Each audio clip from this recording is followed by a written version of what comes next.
ഇന്നത്തെ നമ്മുടെ ഏരാന്ന് പറയുന്നത് ഒരു ക്യൂട്ട് ഡസ്റ്റ്ബിന്നാണ്. ക്യൂട്ട് ഡസ്റ്റ്ബിന്നാണ് എൻ്റെ മനസ്സിൽ. അങ്ങനെയൊക്കെ ആയിത്തീർന്നാൽ മതിയായിരുന്നു. ഫസ്റ്റ് ഈ ഒരു വീഡിയോയിൽ കാണുന്ന പോലെ എല്ലാ മെഷർമെൻറ്റ്സും എടുത്തിട്ട് ഈ ഒരു ഷേപ്പിലേക്ക് പേപ്പർ കട്ട് ചെയ്തെടുക്കണം. എന്നിട്ട് ആ ലൈനിലൂടെ ഒന്ന് ഫോൾഡ് ചെയ്തെടുക്കണം. പിന്നെ എന്നെ പോലെ വൃത്തിയും വെടുപ്പുള്ള ആൾക്കാർക്കൊന്നും ഈ ഡസ്റ്റ്ബിൻ്റെ ആവശ്യമില്ല. എന്തൊക്കെ പറഞ്ഞാൽ ഈ നിലത്ത് വേസ്റ്റൊക്കെ ചാടുന്ന ഒരു സുഖം ഡസ്റ്റ്ബിന്നിലിടുമ്പോൾ കിട്ടൂല. എന്നിട്ട് ഉമ്മാൻ്റെ വായിലിരിക്കുന്ന രണ്ടെണ്ണം കൂടി കെട്ടാം. അയ്യവാ, അന്നത്തെ ദിവസം അങ്ങ് കളറായി കിട്ടും.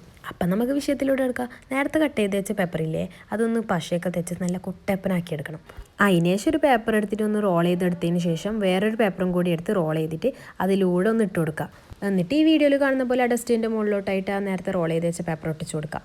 ആ റോൾ ചെയ്ത പേപ്പർ ഇങ്ങനെ കറങ്ങുന്നുണ്ടാവും ഗൈസ്. ആ കറങ്ങുന്നതിൻ്റെ മുകളിലേക്ക് തന്നെ ഒരു പേപ്പറും കൂടി ഫോൾഡ് ചെയ്തിട്ട് നമുക്ക് ഒട്ടിച്ചു കൊടുക്കാം. സംഭവം റെഡി. പിന്നെ കുറച്ച് ക്യൂട്ടാക്കാൻ വേണ്ടി കവായ് സ്റ്റിക്കറും കൂടി ഒട്ടിച്ചു കൊടുക്കുക. കവായ് സ്റ്റിക്കർ ഇല്ലാതെ ജീവിതമില്ല ഗൈസ്. ഏടെ ക്യൂട്ടുണ്ട്, അവിടെ കവായുണ്ട്. പിന്നെ ഉണ്ടാക്കിയ സന്തോഷത്തിൽ കുറച്ച് സീലിടുമെങ്കിലും വീണ്ടും വേസ്റ്റിൻ്റെ സ്ഥാനത്ത് അറിയിലേക്ക് തന്നെ പോകും. അപ്പോൾ ഓക്കെ, ബൈ.